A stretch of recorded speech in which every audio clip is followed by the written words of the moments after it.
magandang araw sa lahat ng mga idol natin dyan, mga bago nating subscriber, lalo na mga kaibigan natin dyan sa abroad, mga OFW. Magandang araw. So, kasama ko yung pamilya ko ngayon, dito kami sa may Misamis Oriental. Ayan, kita yung mga idol, ganda na.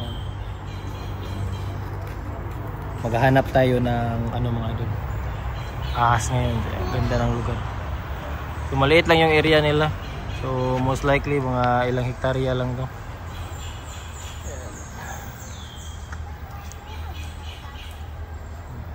So, marami tayong mga native plants. So gusto ko palang i-shoutout si Idol Yan Pablas ng Herping Hunza. So parati na si Idol Yan dito. So maghahanap tayo ng ahas. So ikuti natin. Direta sugod man mo. Direta. So yan, dito tayo sa entrance. Ito yung entrance dito. So dito yung entrance, una yung yan. So entrance only. So dito tayo papasok mga idol. Yan. So ganda na relaxing. So tabi niyan super highway, ayan diyan. Highway yan diyan. Ito yung pathway dito. So maghahanap tayo ng ahas. Ayan. So most likely marami dito mga tree snake. Sana may makita tayo. And gusto ko palang i-shoutout si Yan Pablas again ng Herping Hunza. Dito siya, taga dito yan siya, malapit sa Misamis Oriental. Yung acidity level ng lupa dito controlled pa. Hindi pa ganun ka detrimental sa health ng mga puno. Yan mga idol, ganda ng puno.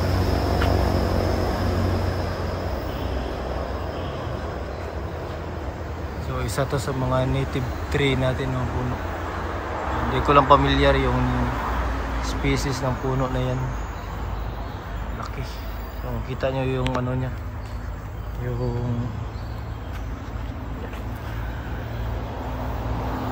ikat niya. So malaki na, malawak. So yan yung mga gusto na na puno ng mga ahas. So gusto ko palang i-shout out si Idol Dave Balatero, taga rin si Idol Dave. Shout out Philippine Eagle. Yan. Idol Dave Balatero na Philippine Eagle, isang animal keeper natin. Ayan.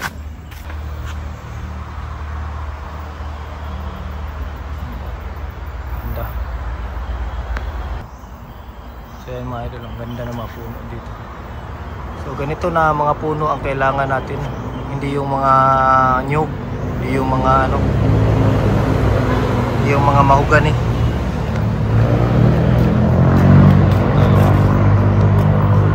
So ayan, meron pang isa dito mga idol, may lakihan ng mga higanti ng mga native trees natin. Kita nyo yung canopy niya mga idol. Doon sa taas yung yung kaniyang mga sanga.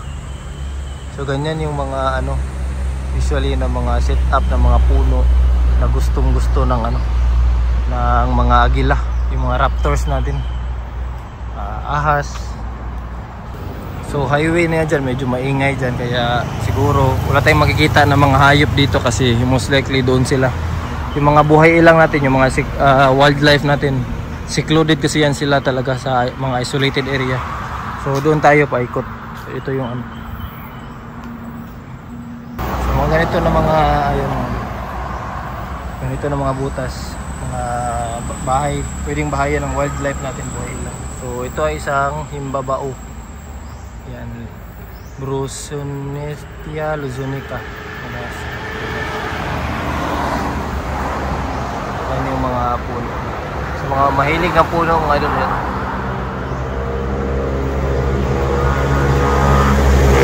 Yan, nakita niyo mga idol.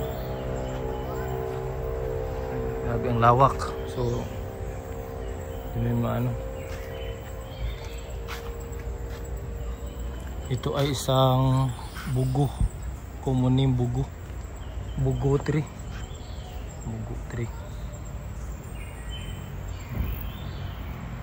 So hindi ako pamilyar masyado sa mga species ng puno, pero maganda. nakaka-appreciate tayo ng mga puno, mga halaman kasi partner yan sila sa wildlife. Yan, may mga butas dito. Okay. So yung mga butas dyan sa mga ano, yan yung mga bahay ng ano, buhay ilang. So mapaano man yan, mapaahas man yan, mapareptile man yan, mapaibon. Yan. Yan yung ano. Ito yung talagang haligi ng ano. Ito yung haligi ng ating kalikasan, itong mga puno na ito. Yan, gusto ko palang i-shoutout si Idol Andre Rosales ng Philippine Eagle. Rather, ano pala, former Philippine Eagle biologist. Yan, shoutout Philippine Eagle. Saka si Idol Dave Balatero.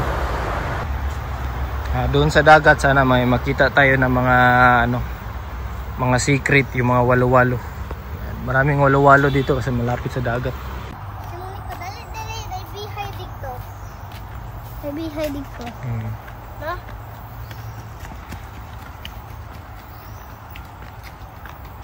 So yan.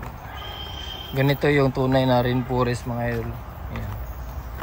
Yung ano niya, yung ground niya, yung floor niya, forest floor talagang basa, moisture. Hindi pa talagang acidic. Yan. So ayan, malapit natin sa dagat. Sana may makita tayo na walo-walo. Asa? And over there I see a wild dog. May aso daw. Bantay na sa dirip. So yan, bandang dagat na tayo yan. Dito na, pabalik. So wala pa tayong naswaspatan na mga possible na ahas. Yung kanilang ano, tarpaulin doon, may nakakita silang ano, may pinakita sila na isang paradise flying tree snake doon sa picture nila. So common talaga yung paradise dito, lalo na kung coastal area. Ayan. So lowland ito area ng mga ito mga idol, hindi ganun ka malamig. Kaya usually kasi mga common talaga sa mga tree snake, lalo na sa Davao, sa Mindanao, buong Mindanao, talagang higher elevation sila. Mas pinapaboran nila yung malamig, medyo malamig, hindi naman ganun kalamig, siguro mga 26 to 28, yan, 26 to 28 degrees Celsius na mga ano, na mga temperatura. Malamig na yan siya, 25 to 28. So dito ngayon mga nasa mga 29 to dito, alauna ng hapon, 29 degree, 30. Dito mga coastal na mga ano, puno. Yan, magkaiba yung ano, yung malapit sa dagat ng mga puno, saka dito na area malapit sa mga bundok. Magkaiba yung mga puno niya. Yan mga idol, may isang malaki na ano dito, puno. Yan, common niya talisay guba. Yan, talisay.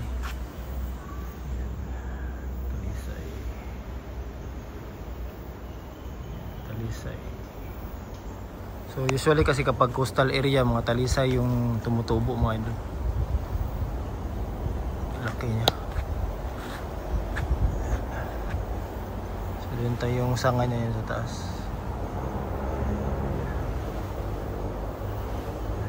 Yun yung sanga niya. Para siyang neem tree yung balat niya, pero talisay. Ito yung ano niya, yung trunk niya. Laki, sobrang laki. So isa to sa mga ano, mga haligi natin na mga talagang nag-iiwas sa mga landslide ganyan. So ayan, so sana sa mga idol natin i-appreciate natin yung ano, bigyan natin ng halaga yung mga puno, kasi yan yung nakakaiwas sa mga sakuna, gaya na lamang ng landslide at saka pagbaha sa ating mga komunidad. So yun na, yun lang yung gusto ko talaga sa conservation natin. Gusto kong ma-appreciate ng lahat ng mga subscriber natin yung mga ano, ginagawa natin ng mga rescue at saka pagbibigay ng awareness sa ano, sa ating kalikasan, sa ating wildlife protection. Ayun, may ano. May ano, may tikling oh. May ano, may ibon. Yan, Swiftlet Cave. So, ano ba tong Swiftlet Cave? The cave's 10 branching seems. So, isa to sa mga bahay ng buhay ilang natin. Okay, ayan.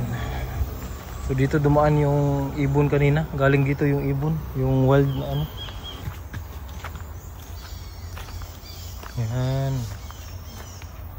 Cave. Ito sa maganda, sana nagdala tayo ng flashlight. Ayan. Kasi meron kasi mga cavities dito. Ayan, yung mga ganyan. So baka may mga ahas dyan sa gilid na pwede nating ano, ma-document. Hindi pa tayo nakakita ng ahas mga idol. Sana dala tayo ng flashlight. Pwede natin balikan yan. Balikan natin mamaya. Ito yung palibot. So usually talaga yung mga buhay ilang sa mga hikers natin ng mga kaibigan, talagang nasa gitna yan siya ng ano, yung hindi na dinadaanan ng tao, yung walang trail. Ito yung trail dyan, so yun yung trail lang daanan ng tao. Talagang bihira lang yung ano, yung mga buhay ilang dyan. Kaya sa mga hikers natin, stay on your trail. Yan, huwag nating ano, irespeto natin yung kinaiyahan, irespeto natin yung kalikasan. Kasi the moment na we cross the line, we cross the border of safety and respect sa nature, talagang merong madidisgrasya. Tandaan nyo po yan. Always, lalo na kung nasa nature mga idol, kapag kayo ay nag-hike, i-limit natin yung ating ano, ingay. Malakas yung alon. May nakita tayo ng wild monkey. So wild yan siya kasi hindi siya nakahula. Yung makikita nyo sa zoo, hindi yan siya wild. Quiet. Dua? Ang dalawa sila. Yan. So hindi ka pwedeng lumapit mga idol ha. Bawal yan. Nasa trikas pa po no. Ayun. Meron pa palang mga unggoy dito yun sa taas. Yan. So mga long-tailed macaque yan mga idol ha. Long-tailed macaque.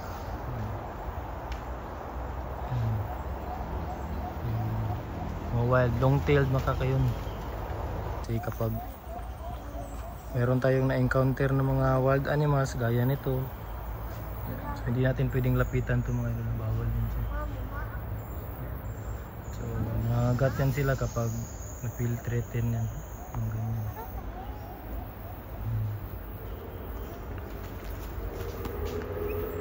So zoom na natin konti. Philippine long-tailed macaque. Yan yung isang Philippine long-tailed macaque natin mga idol. Papahinga siya.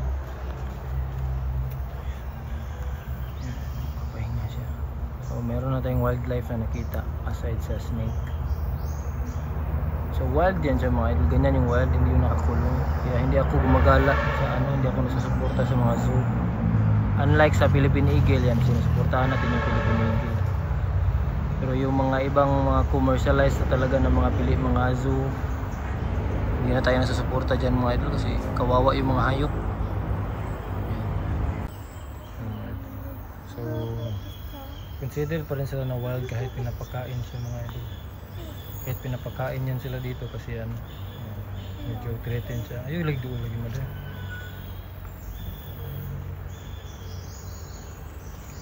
So medyo hindi na sila ano, hindi na sila ganun ka defensive.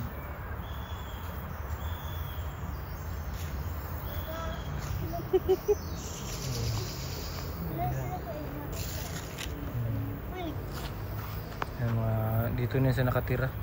Mga ano. So pinapakain to sila dito kaya hindi na sila umalis. Pero kahit na ganun, dapat hindi pa rin natin sila i-encounter. Hayaan lang natin sila. Pa sila dito mga idol.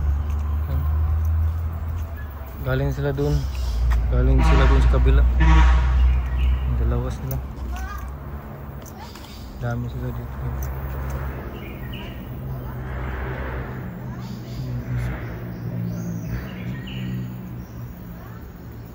isa yun. Yung isa. So huwag mo talagang antayin mga idol na maging defensive yan sila. Kasi talagang magsisisi kayo.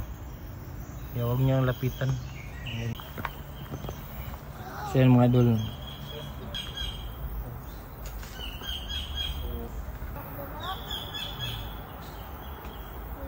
Yan, pasilip ko sa inyo dito yung ano, ilalim na yan.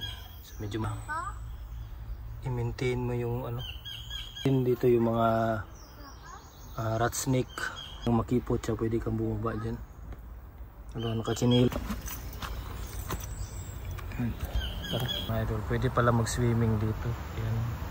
Walang sign. Okay, maliit pa rin na kuiba. Tingnan ko lang kung anong. Kasi alam nyo na tayo mga idol, medyo adventure. Yan, so baba tayo kaunti mga idol.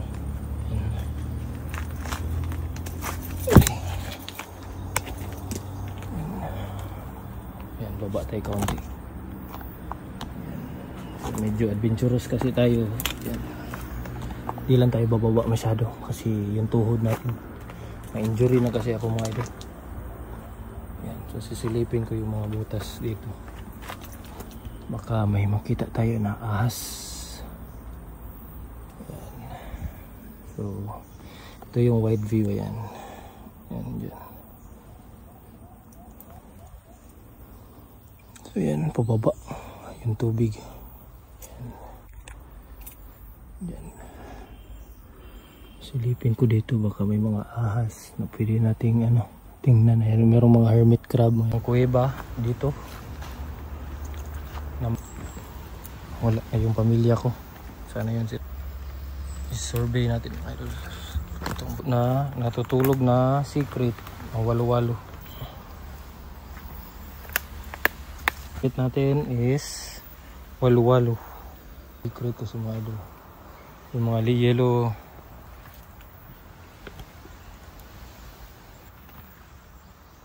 So ano ko mga idol, ay wide tubig, pwede silang sumisid ng ilang minuto. Usually yung mga ahas mga idol talagang merong ano din sila. Pwede nilang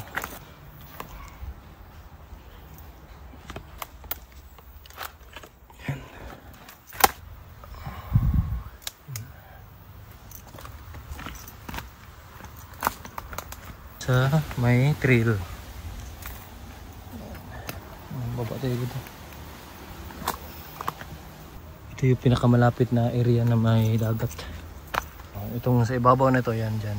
Trail na yan sa daanan. Yung oras natin. Yan. Ating nakikita ng mga sign ng ahas. Yan, wala talaga. Yan. Wala naman tayo. Yung dagat. Hanapin ko yung pamilya ko. So ito yung sabi ko sa inyo, dyan yung ano, may boat.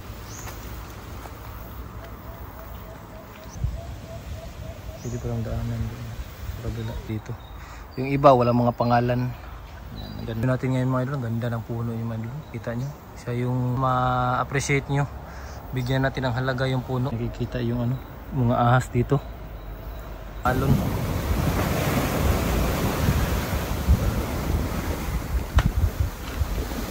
Pero at on your own risk. Medyo delikado kasi ito. Yung bagyo. Walang habagat. Ayan, pwede kang maano dyan, pwede kang madala ng current mga idol. So dahan-dahan ka lang dito kasi kapag yan, isa pang view dito mga idol, napakaganda.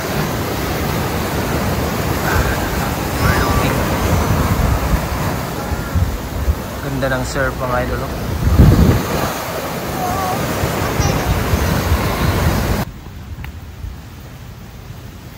Ayan mga idol, medyo malayo na yung area na nasakop natin, na ano natin, cover natin sa paglalakad. Medyo malaki talaga yung area nila. Most likely yung coastal area, mas malaki yung ano, yung stretch ng ano, ng kanilang lawak na kanilang ano dito sa may ano, sa may beach area. Ayan, dito kayo natin. Big eye. Look, a big eye.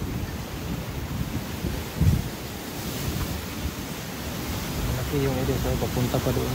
So marami nag-ano dito mga idol, pipiknik, nag-ahamon. Look, tayo. Look. problema lang dito, basura.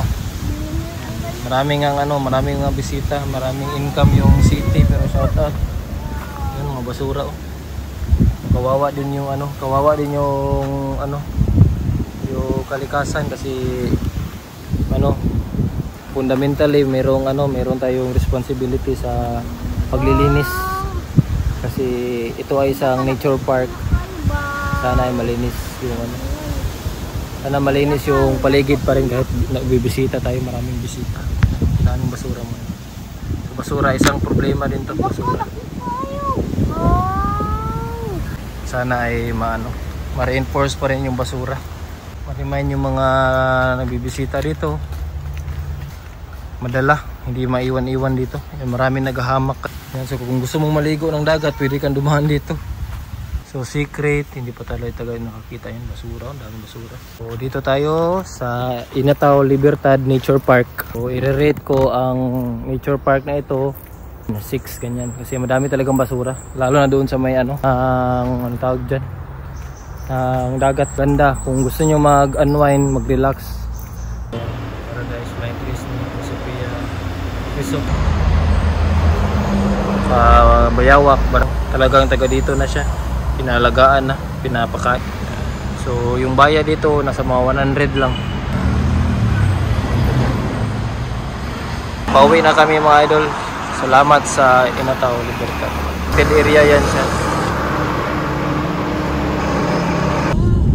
Ito yung palabas sa park nila. So, maraming salamat. Susunod na naman na adventure. So libre yung rescue natin. Salamat.